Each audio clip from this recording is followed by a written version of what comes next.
Hello అండి, నమస్తే. Washroom అనేది ఎంత జిడ్డు పట్టినా తెల్లటి మరకలు కానీ నల్లటి మరకలు ఏ మరకలైనా సరేనండి, ఇక్కడ మీకు లైవ్లో చూపిస్తున్నాను చూడండి. మా వాష్రూమ్ అనేది ఇలా తెల్లగా గారపట్టిన మరకలు అనేవి ఎక్కువగా ఉన్నాయి. మనము ఎటువంటి కెమికల్స్ని వాడకుండా ఇంట్లోనే పైసా ఖర్చు లేకుండా ఈ బాత్రూమ్ని ఈజీగా సింపుల్గా క్లీన్ చేసుకోవచ్చు. వాష్ బేసిన్ని, డోర్ని, సింక్ను, సోప్ బాక్స్ని అన్నిటినీ కూడా మనము ఒకే లిక్విడ్తో క్లీన్ చేసుకున్నాం అనుకోండి, బాత్రూమ్ అనేది నీట్గా కొత్త దానిలా మెరిసిపోతుంది. ప్రతి మూల కూడా మళ్ళీ ఎప్పటి మాదిరిగా కనిపిస్తుందండి. ఈ మరకలు అనేవి అస్సలకే కనిపించవు. వెస్టర్న్ కానీ ఇండియన్ కానీ ఎలాంటి టాయిలెట్ అయినా సరేనండి, గారపట్టిన మరకలు అనేవి ఇట్టే తొలగిపోతాయి. దీనికోసం నేను ముందుగా 4-5 నిమ్మకాయలను తీసుకోవాలండి. అవి కూడా కుళ్ళిపోయినవైనా సరేనండి, వేస్ట్ అని పడేసాం కానీ వాటిని కూడా యూజ్ చేసుకోవచ్చు. ఇక్కడ 2 నిమ్మకాయలు అనేవి పాడైపోయాయి, వాటిని తీసుకున్నాను. మిగతా వాటిని కూడా ఇలా చిన్న చిన్న పీసెస్గా కట్ చేసుకోవాలి. ఈ నిమ్మకాయల్లోకే మీరు డైరెక్ట్గా బేకింగ్ సోడా లేదా వంట సోడా అంటారు కదండి, దానికి కూడా 1 స్పూన్ వరకు వేసేయండి. చిల్లీ వెనిగర్ కానీ వైట్ వెనిగర్ ఉంటుంది కదా, ఏ వెనిగర్ అయినా పర్వాలేదండి, ఈ నిమ్మకాయల పైన కొద్దిగా వేసేయండి. ఇలా అయినా వేసుకోవచ్చు, లేదా హాట్ వాటర్లో కూడా వీటన్నిటిని కలిపేసేయండి. గిన్నెలో వాటర్ని సగం వరకు తీసుకున్నాక స్టవ్ ఆన్ చేసేసి ఈ గిన్నెను స్టవ్ పైన పెట్టేసి కొద్దిగా వాటర్ని మరగనివ్వండి. కట్ చేసుకున్న నిమ్మకాయలన్నిటినీ కూడా ఈ హాట్ వాటర్లో వేసేసి కొద్దిసేపు ఈ నిమ్మకాయలు అనేవి మెత్తబడేంత వరకు కూడా వేడి చేయాలండి. అప్పుడే దాంట్లో ఉండే రసం అనేది ఈ వాటర్లోకి వచ్చేస్తుంది. 1 టీ స్పూన్ వరకు రాళ్ళ ఉప్పును కూడా వేసుకోవాలి. ఈ హాట్ వాటర్ కొద్దిగా మరుగుతున్నప్పుడు సర్ఫ్ ఎక్సెల్ పౌడర్ని కానీ వాషింగ్ మిషన్లో వేసే లిక్విడ్ని కానీ కొద్దిగా వేయండి. ముందే వేసుకున్నామనుకోండి, ఈ వాటర్ అనేవి త్వరగా పొంగుతాయి. తర్వాత స్టవ్ని కూడా క్లీన్ చేయాల్సిన పని ఏర్పడుతుంది కదా, లాస్ట్లోనే మనము పౌడర్ని కానీ లిక్విడ్ని కానీ వేసుకోవాలి. మీడియం ఫ్లేమ్లో పెట్టి వీటన్నిటిని కలిపినప్పుడు 2-3 పొంగులు వచ్చేంత వరకు కూడా వేడి చేయాలి. తర్వాతనే మనము స్టవ్ కూడా ఆఫ్ చేసుకోండి. ఇలా చేయటం వల్లనే నిమ్మకాయల్లో ఉండే రసం అంతా కూడా ఈజీగా వచ్చేసిందండి. మనం క్లీన్ చేయడం కూడా చాలా సులభం అవుతుంది. చూసారు కదండి. తర్వాతనే మనం స్టవ్ను ఆఫ్ చేసుకున్నాక కొద్దిగా చల్లారిన తర్వాత టీ వడపోసే జాలి ద్వారా బకెట్లోకి సపరేట్ చేసుకోండి. వీటిలో ఉండే నిమ్మకాయలను అలాగే ఉంచేసి కొన్ని చల్లని వాటర్ని వేసి ఆ నిమ్మకాయలో ఉండే రసానంతా తీసామనుకోండి, మరికొద్దిగా లిక్విడ్ అనేది వస్తుంది. ఇలా కాకుండా చిన్న చిన్నగా నిమ్మకాయలను కట్ చేసి మిక్సీ కూడా పట్టుకోవచ్చండి. అప్పుడు పేస్ట్ వస్తుంది కదా, దాన్ని డైరెక్ట్గా వాటర్లో కలిపి లేదా ఇలా టీ జాలి ద్వారా సపరేట్ చేసి వాష్రూమ్లో చల్లినా కూడా మరకలు అనేవి ఈజీగానే తొలగిపోతాయి. వేడిగా ఉన్నప్పుడే ఈ వాటర్ని వాష్రూమ్లో మొత్తం కూడా చల్లాలి. టైల్స్ పైన కానీ, వాష్రూమ్లో కానీ, సింకులో, సోప్ బాక్స్ పైన, ట్యాప్స్ పైన, వాష్రూమ్ డోర్ పైన, ఇలా అన్నిటిపైన కూడా ఒకేసారి ఈ వాటర్తో చల్లేసామనుకోండి, ఒక 5 నిమిషాల పాటు చల్లిన తర్వాత రెస్ట్ ఇవ్వండి. దీనివల్ల మనము ప్రతిసారి రుద్ది కడగాల్సిన పని కూడా ఉండదండి. ఎందుకంటే వాష్రూమ్ అనేది ఈ వాటర్కి కొద్దిగా మెత్తపడతాయి కాబట్టి ఆ మరకలు అనేవి చాలా ఈజీగానే తొలగిపోతాయి. నేనైతే ప్రతి మూలాలో కూడా ఈ వాటర్ని చల్లానండి. ట్యాప్స్ కూడా సోప్ మరకలు, వాటర్ మరకలు పడి తెల్లగా తయారవుతాయి కదండి, దాన్ని కూడా కొద్దిగా తడిపేసి 5 నిమిషాల తర్వాత నేను ఇక్కడ వైపర్ స్టిక్ని తీసుకొని వాష్రూమ్ మొత్తాన్ని కూడా క్లీన్ చేసుకుంటున్నాను. మీరు చీపురు కట్టను, బ్రష్ని యూజ్ చేయటం కంటే వైపర్ స్టిక్ అయితే చాలా బాగా యూజ్ అవుతుందండి. అంతేకాకుండా క్లీన్ చేయడం కూడా చాలా సులభం అవుతుంది. నాకైతే ఎక్కువగా శ్రమ అని కూడా అనిపించదు. ఎన్ని బాత్రూమ్లు ఉన్నా సరేనండి, ఈ ఒక్క వైపర్ స్టిక్తో ఈజీగానే క్లీన్ చేసుకోవచ్చు. ఏజ్ ఎక్కువగా ఉన్నవాళ్ళు క్లీన్ చేసుకునేటప్పుడు బ్యాక్ పెయిన్ లాంటివి వస్తాయి కదండి, అలాంటి వారికి అయితే ఇలా నిలబడే మనము వైపర్ స్టిక్తో ఈజీగా క్లీన్ చేసుకోవచ్చు. ప్రతి మూల కూడా నీట్గా క్లీన్ అవుతుందండి. చీపురు కంటే కూడా ఈ వైపర్ స్టిక్కే చాలా బాగా యూజ్ అవుతుంది. వాష్రూమ్ టైల్స్ని కూడా నేను ఈ వైపర్ స్టిక్ తోటే క్లీన్ చేసుకుంటున్నాను. ఇప్పుడంటే వాష్రూమ్ని క్లీన్ చేయడానికి చాలా రకాల పద్ధతులు వచ్చాయి, కానీ ఇదైతే ఒకప్పటి కాలం నాటి పద్ధతి అండి. అప్పుడైతే హార్పిక్, బ్లీచింగ్ పౌడరు, యాసిడ్ లాంటి కెమికల్స్ని యూజ్ చేయలేరు కదండి. అలాంటప్పుడు ఇలాంటి నిమ్మకాయలను హాట్ వాటర్లో వేసి వాష్రూమ్ని క్లీన్ చేసేవారు. వాష్రూమ్ డోర్ని మనము స్క్రబ్బర్తో క్లీన్ చేసామనుకోండి, దానికి ఉండే పెయింట్ అనేది పోతుంది కదా, మామూలుగా స్పాంజ్ స్క్రబ్బర్తో కానీ లేదా ఇలాంటి వైపర్ స్టిక్తో మనము ఒకేసారి క్లీన్ చేసామనుకోండి నీట్గా అవుతుంది. ఇలా వాష్రూమ్ మొత్తాన్ని క్లీన్ చేసుకున్నాక బాత్రూమ్ని మాత్రం మనము బ్రష్ తోటే క్లీన్ చేసుకోవాలి కదండి. వైపర్ స్టిక్తో క్లీన్ చేసుకోలేం కాబట్టి బ్రష్తో ఇలా కొద్దిగా వాటర్ని ముందుగా వేసి నీట్గా క్లీన్ చేసుకోండి. ఎంత గార పట్టిన మరకలైనా సరేనండి ఈజీగా తొలగిపోతాయి. మనం ఖచ్చితంగా ఒక 5 మినిట్స్ పాటు ఈ వాటర్ని వేసి అలాగే ఉంచిన తర్వాతనే క్లీన్ చేసుకోవాలి. బాత్రూమ్ని రుద్దేసిన తర్వాత వాటర్తో క్లీన్ చేసుకోవాలి. ఇప్పుడు చూడండి వాష్రూమ్ మొత్తాన్ని కూడా క్లీన్ చేసుకున్నాక మీకు గారపట్టిన మరకలు కానీ తెల్ల మరకలు కానీ నల్ల మరకలు కానీ ఎల్లో మరకలు అనేవి మీకు అస్సలకే కనిపించవు. మనం బాత్రూమ్ని క్లీన్ చేస్తున్నప్పుడు నురుగా అస్సలకే రాదండి, కానీ దానికి ఉండే మరకలు అనేవి ఈజీగా తొలగిపోతాయి. మీకు వాటర్తో క్లీన్ చేస్తున్నప్పుడు చూడండి అక్కడ మురికి అనేది మీకు వాటర్లో కనిపిస్తుంది. బాత్రూమ్ని క్లీన్ చేసుకోవాలంటే బ్రష్తో రుద్ది కడగాల్సిన పని లేదండి. ఇలా కొద్దిగా రాస్తే చాలు దానికి ఉండే మురికి అనేది తొలగిపోతుంది. మీకు ఈజీగా మరకలు అనేవి కూడా పోతాయండి. వాష్రూమ్ కూడా ఎప్పటి మాదిరిగా నీట్గా కనిపిస్తుంది. అంతేకాకుండా ఎలాంటి బ్యాడ్ స్మెల్ కూడా అస్సలకే రాదు. బాత్రూమ్ని క్లీన్ చేసుకునేటప్పుడే వాష్ బేసిన్ని కూడా స్క్రబ్బర్తో క్లీన్ చేసుకోవాలండి. దీంతో పాటు సోప్ బాక్స్ని అలాగే ట్యాప్ని కూడా క్లీన్ చేసుకున్నాం అనుకోండి వాష్రూమ్ మొత్తం కూడా చాలా నీట్గా ఉంటుంది. ప్రతిదీ చూపించాను అనుకోండి వీడియో లెంతీ అవుతుంది కదా, ముఖ్యమైన వాటిని మాత్రమే ఇలా క్లీన్ చేసి చూపిస్తున్నాను. నేనైతే ఇక్కడ స్టూల్ని కూడా ఇదే పద్ధతిలో క్లీన్ చేసుకున్నానండి. సోప్ బాక్స్ని అన్నిటిని చెప్పాను కదండి, అందుకొరకే ప్రతిదీ చూపించడం లేదు. ఇలా వాటర్తో క్లీన్ చేసుకున్నాక చూడండి అన్ని కొత్త దానిలా నీట్గా కనబడతాయి. ట్యాప్ పై ఉండే సోప్ మరకలు వాటర్ మరకలు కూడా తొలగిపోతాయి. చూడండి బాత్రూమ్ కూడా నీట్గా లోపట ఎల్లో మరకలు కానీ గారపట మరకలు అనేవి అస్సలకే కనిపించడం లేదు కదా. సింపుల్ ప్రాసెస్లో రూపాయి ఖర్చు లేకుండా వాష్రూమ్ మొత్తాన్ని కూడా ఇలా నీట్గా మెరిసే మాదిరిగా క్లీన్ చేసుకోవచ్చు. ఇంతకు ముందు చూసారు కదండి వాష్రూమ్ టైల్స్కి తెల్లటి మరకలు ఉన్నాయి కదా, ఆ మరకలు అనేవి మీకు అస్సలకే కనిపించవు. వాష్రూమ్ డోర్ని కూడా చూసారు కదండి, ఎంత గారపట్టిన మరకలైనా సరేనండి ప్రతిదీ క్లీన్ చేసుకోవడానికి ఈ లిక్విడ్ అనేది యూజ్ అవుతుంది. చూసారు కదండి వాష్రూమ్ టైల్స్ అనేవి ఎంత నీట్గా క్లీన్గా అద్దంలో మెరిసిపోతలేవండి. మీరు కూడా మీ ఇంట్లో ఖచ్చితంగా ఈ లిక్విడ్తో ఒక్కసారి ట్రై చేయండి. దీనికి డబ్బులు కూడా ఎక్కువగా ఖర్చు పెట్టాల్సిన పని లేదండి. పైసా ఖర్చు పెట్టకుండా కుళ్ళిపోయిన నిమ్మకాయలతోటే ఈ లిక్విడ్ని ప్రిపేర్ చేసుకున్నాం కదా, అప్పుడు వాష్రూమ్ కూడా చాలా నీట్గా కనబడుతుంది. ఇక్కడ మొత్తం క్లీన్ చేసుకున్నాక మీకు మరొకసారి వాష్రూమ్ని చూపిస్తున్నాను చూడండి. నేనైతే ఇక్కడ రుద్ది కడగాల్సిన పని కూడా లేదని చెప్పాను కదండి, ఒక వైపర్ స్టిక్తో మామూలుగా క్లీన్ చేసుకున్నాను. ఇలా క్లీన్ చేసుకుంటేనే మరకలు అనేవి అస్సలకే కనిపించడం లేదు. వాష్రూమ్ మొత్తాన్ని కూడా చూపించాను కదండి, మీకు ఎక్కడ కూడా ఒక్క మరక కూడా అస్సలకే కనిపించదు. ట్యాప్స్ కానీ సింక్ కానీ సోప్ బాక్స్ కానీ వాష్రూమ్ డోర్ కానీ ప్రతి మూల కూడా తలతల మెరిసిపోతుందండి.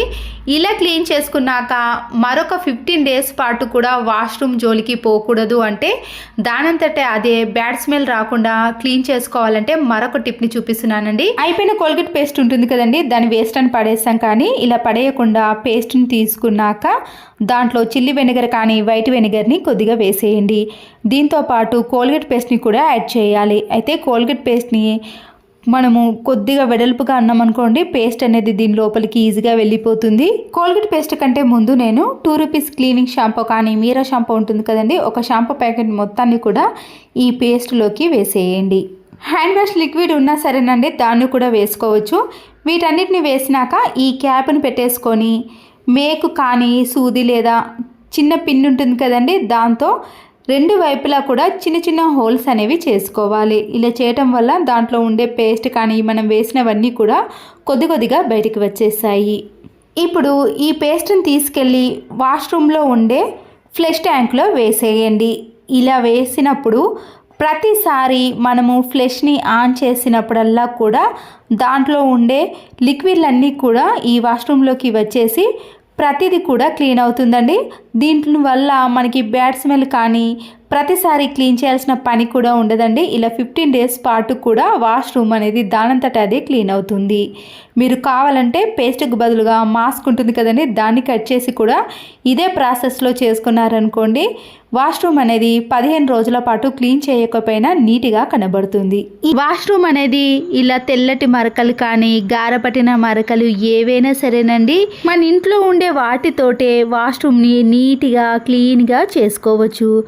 పదే రుద్దాల్సిన పని కూడా లేదండి. ఎన్ని వాష్రూమ్లు ఉన్నా సరే తక్కువ టైంలో ఎటువంటి కెమికల్స్ని హార్పిక్ని వాడకుండా ఈజీగా క్లీన్ చేసుకునే టిప్ని ఈ వీడియోలో షేర్ చేస్తున్నానండి. వాష్రూమ్ టైల్స్ కానీ ఫ్లోర్ కానీ ఎలా ఉన్నా సరేనండి, గారపట్టిన మరకలు తెల్లటి మరకలు ఏవైనా సరే మనం కష్టపడకుండానే సింపుల్గా క్లీన్ చేసుకునే ప్రాసెస్ని ఈ వీడియోలో షేర్ చేస్తున్నాను. ఇక ఆలస్యం చేయకుండా వీడియోలోకి వెళ్ళిపోదాం. బకెట్లోకి మీరు మామూలు వాటర్ని కాకుండా హాట్ వాటర్ని తీసుకోవాలి.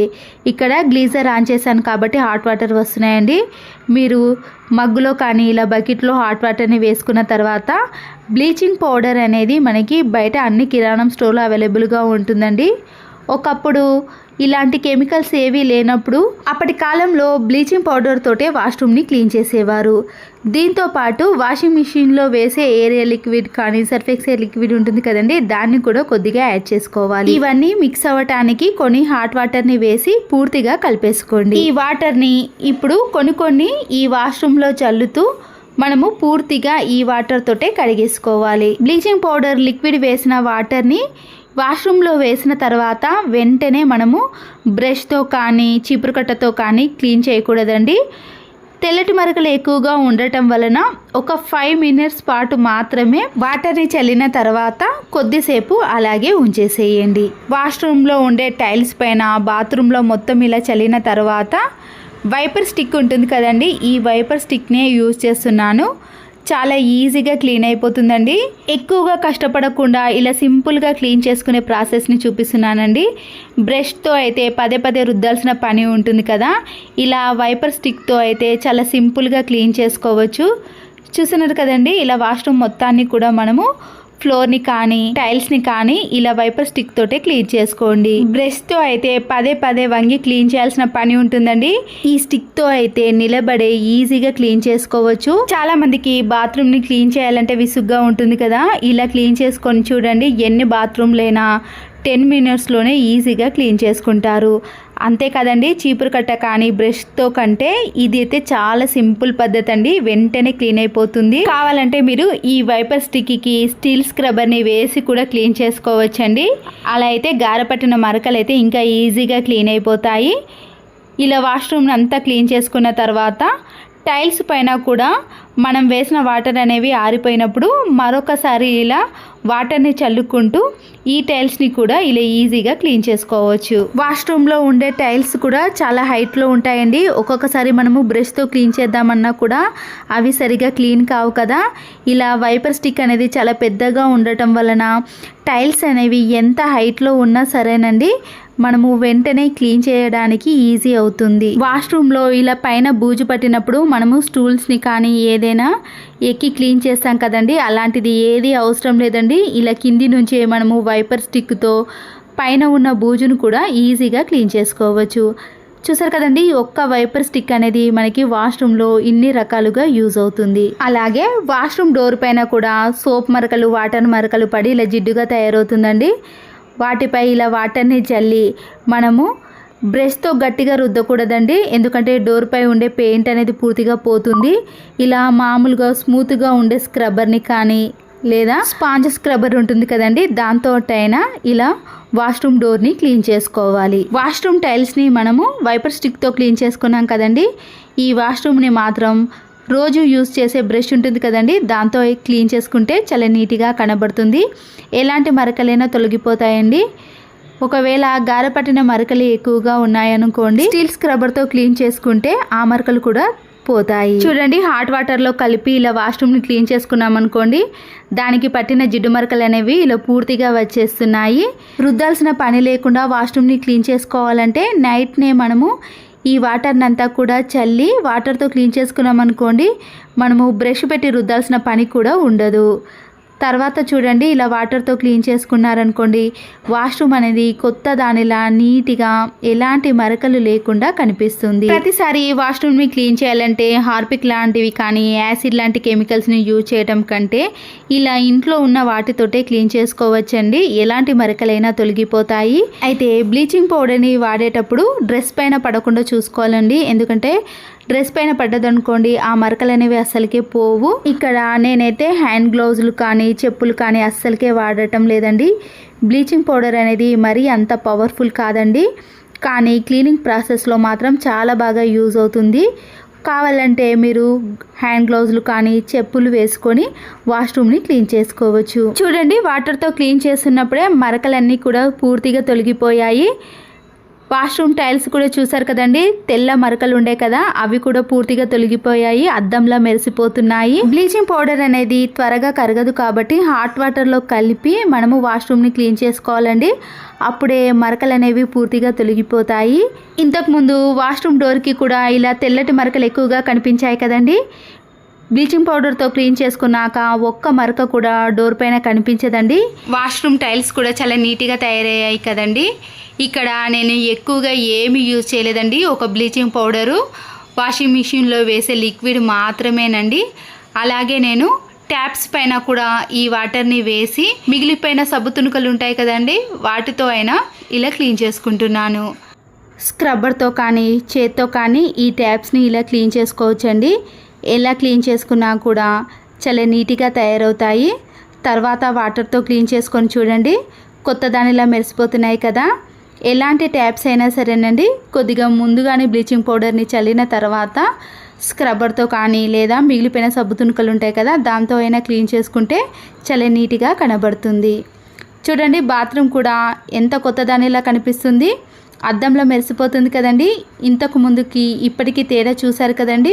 వాష్రూమ్ డోర్ కూడా చాలా జిడ్డుగా కనిపించింది కదండి, ఇప్పుడు కూడా చాలా నీట్గా కనిపిస్తుంది కదా. వీడియోని మాత్రం స్కిప్ చేయకండి. వాష్రూమ్ గురించి 2 యూస్ఫుల్ టిప్స్ని మీకు చూపిస్తున్నాను, ఖచ్చితంగా యూజ్ అవుతాయండి. పాడైపోయిన బ్రష్ ఉంటుంది కదండి, దాన్ని ఇలా పై వరకు కట్ చేసి కొవ్వొత్తికి ఇలా వేడి చేసి బ్రష్కి పెట్టేసేయండి. గట్టిగా స్టిక్ అయిన తర్వాత మన ఇంట్లో ఎన్ని వాష్రూమ్లు ఉన్నా సరేనండి, ఇలాంటి వెస్టర్న్ టాయిలెట్లో ఇలాంటి చిన్న చిన్న స్పేస్లో మనము బ్రష్తో కానీ స్క్రబ్బర్తో క్లీన్ చేయలేకపోతాం కదండి. ఇలా పాడైపోయిన బ్రష్తో క్లీన్ చేసుకున్నారనుకోండి, వాష్రూమ్ ఎప్పుడు చూసినా కూడా చాలా నీట్గా క్లీన్గా కనబడుతుంది. మిగతా వాటిని అయితే మనము మామూలు బ్రష్తో స్క్రబ్బర్తో క్లీన్ చేసుకుంటాం, కానీ ఇలాంటి ప్లేస్లో జిడ్డు మరకలు ఎక్కువగా ఉన్నాయనుకోండి వాష్రూమ్ అనేది నీట్గా అనిపించదు కదా. ఇలాంటి ప్లేస్లో కూడా ఈ బ్రష్ సహాయంతో క్లీన్ చేసుకోవచ్చు. చూడండి ఇంతకుముందు వాష్రూమ్కి ఇప్పటికీ తేడా చూసారు కదా, అద్దంలా మెరిసిపోతుంది. మన ఇంట్లో ఉండే 2 ఇంగ్రీడియంట్స్ తోటే ఇలా వాష్రూమ్ని నీట్గా క్లీన్గా టైల్స్ని కూడా క్లీన్ చేసుకోవచ్చు. ట్యాప్స్ని, సోప్ బాక్స్ని, వాష్రూమ్ డోర్ని ఇలా అన్నిటినీ కూడా ఒకే ప్రాసెస్లో క్లీన్ చేసుకున్నాం కదండి. మీకు కూడా ఈ టిప్స్ యూజ్ అవుతే తప్పకుండా ఒక లైక్ చేసి మీ ఫ్రెండ్స్కి రిలేటివ్స్కి షేర్ చేయండి. మరో వీడియోతో మళ్ళీ కలుద్దాం. Please subscribe Siri cooking and vlogs. Thanks for watching.